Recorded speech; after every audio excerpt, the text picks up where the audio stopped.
If you're a coach who really wants to help your clients, this video is a must watch. You're about to discover exactly how to structure your coaching sessions to make them instantly more impactful and effective. So if you're ready to become a better coach today, keep watching because I'm about to show you how. Hey, my name's Jason Moss. I'm a multi-six-figure business coach, and I've helped thousands of coaches launch and grow their businesses. And look, the coaching session structure I'm about to share with you, super powerful stuff when it comes to making your sessions more impactful, but you also gotta have clients to coach in order to do that, right? So if you wanna get on track to signing 2, 3, 4, or more high-paying coaching clients month after month into your business, I recommend you download my free client attraction guide. It walks through so much of my best advice when it comes to getting coaching clients, and you can get it completely free by clicking the link above or in the description down below. All right, so when it comes to structuring your coaching sessions, I have 5 tips that will help make any coaching session more impactful and effective. The first tip is to start with a focusing question. Oftentimes, coaching clients come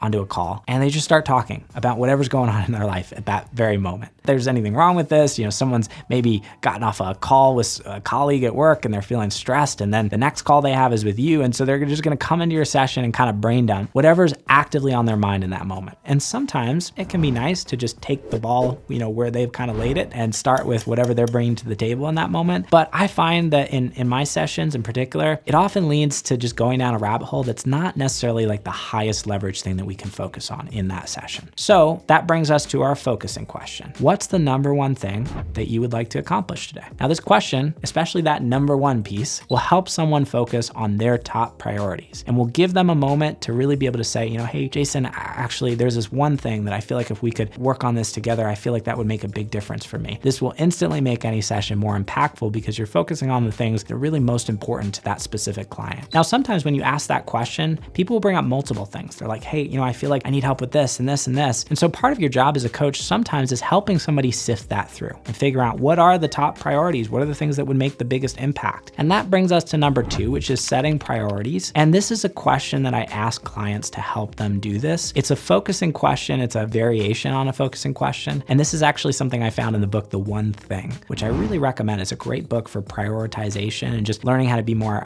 productive and effective in terms of the work that you do. And this is a question you can ask clients to help them get clear on their priorities if they have multiple priorities, which is what one thing on this list, if we were to accomplish, would make everything else easier or unnecessary? Super powerful question. I ask myself this question all the time. There's one thing on this list, if I were to knock it off, like what one thing would make everything else easier or unnecessary? Super powerful question. This can be great if a client brings multiple things to the table and you can kind of say, okay, well, which one of these things, if we were to knock it off, would make everything else easier or unnecessary, will help you get clear on what that highest leverage thing is to focus on. And then you can really dive in and get started and be confident that you've got that thing that, if you can help someone with that, it's gonna make a big impact. Okay, so at this point, you've clarified a topic for discussion, and now we can dive in and start addressing whatever might be coming up for this person. And this is where it's really important before you hop in, before you start actually coaching, to ask some clarifying questions to get clear on what is the specific part of this challenge or issue that someone's really wanting help with. If you don't do this, and I see this sometimes, I've done this on coaching calls where it's just like you hop in and you spend like 10 minutes kind of coaching someone on something that's not actually the most important part of the issue. And so we've missed the boat in terms of really addressing what's most important to this person. Getting clarity on what's actually going on here and what the biggest impact point is for that person is super important. So a couple of clarifying questions you can ask, and I wrote these down. I'm gonna look at my notes. The first is, which part of this issue would be most helpful to work on together? Another question you can ask is, what about this is specifically keeping you stuck? And a third question I like as well is, what specifically are you looking for help with here? I love this question because sometimes, people will bring up an issue. It's like, what are you wanting help with? What about this do you feel like would be most helpful to address? So those questions are clarifying questions, and they'll help get to the root of what the real issue or sticking point is for this person. And that way you can be sure, when you're zeroing in on something, you're actually addressing something, you're really addressing the root of what's gonna make the biggest impact if you actually solve it. So if you've done a good job asking all these questions, you can be confident that whatever you're addressing at this point is gonna make a big impact if you solve it. And so now you can have some coaching, and you just back and forth and ask some questions, and you're kind of teasing out this issue with them and helping them, through the questions that you ask. And then you get to to a certain point in terms of addressing that topic where you kind of feel like there's closure there, where it's like, okay, I feel like we've addressed what needs to be addressed. And this is really when it's important to check in with someone. And so what I'll do always at this point is I'll say something like, is there anything else that needs to happen here? Great question to ask. I love this question. I had a hypnotherapist that used to ask me this question all the time on sessions. It's great because sometimes there's more that does need to be addressed and something that might have been missed. And so if you just hop on to the next thing, you're missing the boat. But checking in with someone using a question like this, is there anything else that needs to happen here, will help someone connect to,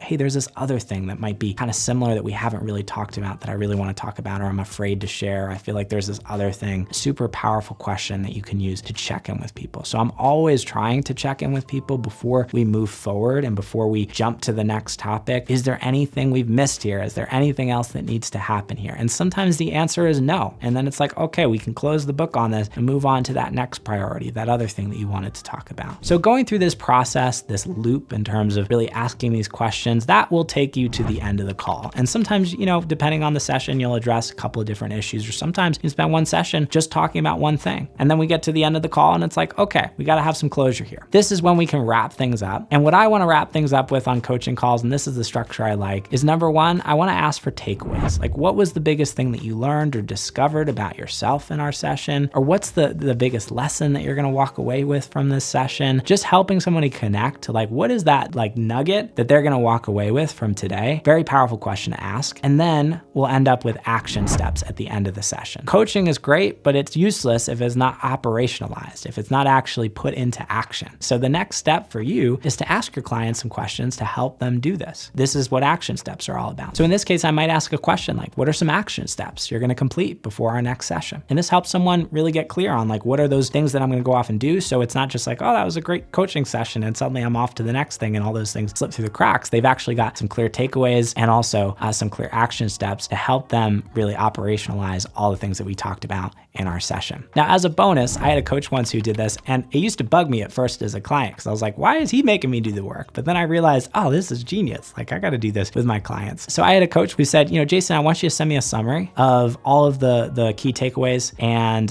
your action steps, or what you want to focus on in our next session. And rather than him sending the notes to me, which is what a lot of coaches do, this actually allowed me to be in the driver's seat, writing things down and taking that moment to really codify, what are the main things that I walked away with from this session, or what are the action steps, or what do I want to talk about next week? And putting that onus on me as the client was a really powerful thing to help me kind of take real agency and ownership of my process of transformation. It also, as a bonus, saves you some work because you don't have to, spend a bunch of time typing up notes and sending them off to clients after sessions and things like that. So let them do the hard work. Now, as I mentioned earlier, having the perfect structure for coaching sessions, super important to becoming an impactful, effective coach. But another key piece of this is you got to have clients in order to coach, right? You could have the best structure in the world, but if you don't have clients, it doesn't really matter. So if you're a coach who wants a roadmap you can follow to get on track to signing 2, 3, 4 or more multi-4-figure coaching clients, these are clients who can pay you $2,000, $3,000, $4,000, $5,000 or more, I'd love to share my free client attraction guide with you. It walks through so much of my best advice for attracting high-paying clients consistently, and you can get it completely free. All you got to do is click the link above or in the description down below to go get that right now. And if you love this video, you're definitely going to love that one too. So click the link on the screen to go check that out, and I'll see you in the next video.